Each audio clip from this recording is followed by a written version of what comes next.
మానవుడి mind set అలాంటిది. కానీ నువ్వు పాపంలో ఉన్నావని తెలిసి యేసు ప్రభు వారు చనిపోవడానికే ఈ భూమి మీద ఈ రోజున పుట్టాడు. నువ్వేది పెద్ద పరిశుద్ధులని కాదు, నువ్వు పాపివై ఉండగానే ఆయన నీకోసమే ప్రాణం పెట్టాడంట. మరి నువ్వేం పెడుతున్నావు ఆయనకి?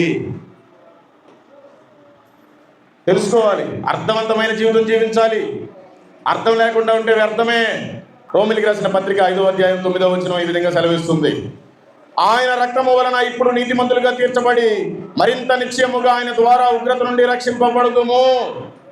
నీవు గనుక మందిరానికి వచ్చి నీ నోటితోటి చేసిన పాపాలని ఒప్పుకొని నీ హృదయంలో యేసు ప్రభువే దేవుడిని భయపడి విశ్వసిస్తే దేవుడు నిన్ను రక్షణలోని ఇస్తాడు. నీకు రక్షణ ఇస్తాడు. నీకు మంచి పరలోకము వారసత్వాన్ని ఇస్తాడు. ఆయన ఇక్కడే నీకు ముద్రిస్తాడు. నువ్వు పరలోకానికి సంబంధించిన దానివి, పరలోకానికి సంబంధించిన వాడివి, నా కుమారుడా, నా కుమార్తెని ఆయన ఆహ్వానిస్తాడు.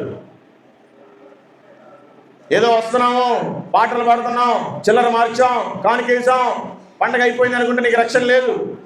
నీ హృదయానికి దేవుడు కావాలి. దేవుడికి నీ హృదయం కావాలి.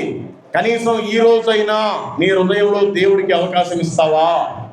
ఈ రోజు నుంచి అయినా దేవుని వాక్యాన్ని చదవడానికి నువ్వు ప్రేరేపింపబడతావా? కనీసం నీకు ఈ ఆలోచన కలుగుతుందా? లేదంటే ఇంకా పాపంలోనే జీవిస్తావా? పాపంలో జీవిస్తే చాలా కష్టం. ఎందుకంటే వాక్యం ఈ విధంగా సెలవిస్తుంది. మార్కు సువార్త 1వ అధ్యాయం 15వ వచనం: కాలము సంపూర్ణమై ఉన్నది, దేవుని రాజ్యం సమీపించి ఉన్నది. దేవుడు సమస్తాన్ని కలుగజేసి మానవుడా ఈ విధంగా బ్రతకమంటే దేవుడికి దూరం అయిపోయాడు. సరే అని అన్ని విధాలుగా నోవాహుని పంపించాడు, ఇంకా కొంతమందిని పంపించాడు, యాజకుల్ని, ప్రవక్తల్ని. వాళ్ళ మాటలు ఎవరు వింటలా. ఎంతకాడికి ఇంకా లోకానుసారంగా బ్రతుకుతున్నాడు. సరే నేనే వెళ్తాను, నేనే మానవుల నిమిత్తం ప్రాణం పెడతానని ఆయన మన కోసమే బయలుదేరి ఈ రోజు వచ్చాడు ఈ భూమి మీదకి.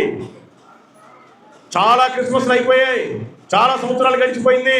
అందుకే ఆయన వాక్యం సెలవిస్తుంది, ఇన్ని సంవత్సరాలు గడిచిపోయింది చాలు, కాలము సంపూర్ణమై ఉన్నది, దేవుని రాజ్యం సమీపించి ఉన్నది.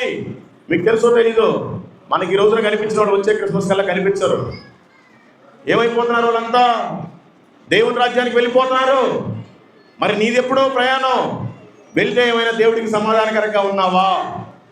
ఆయన లెక్కలో నువ్వు ఉన్నావా? ఏ రోజు చివరి రోజు తెలియదు. ఈ క్రిస్మస్ వచ్చిందా, నాది ఈ క్రిస్మస్సేనేమో లాస్ట్. ఈ ఆదివారం మందిరానికి వచ్చామా, వచ్చే ఆదివారం నేను పరలోకంలో ఉంటానేమో అన్నంత ఇన్వాల్వ్ అయ్యి ఇక్కడ దేవుని ఆరాధించాలి. లేకపోతే మన ప్రయాణాలన్నీ చాలా పతనానికి వెళ్ళిపోతాయి.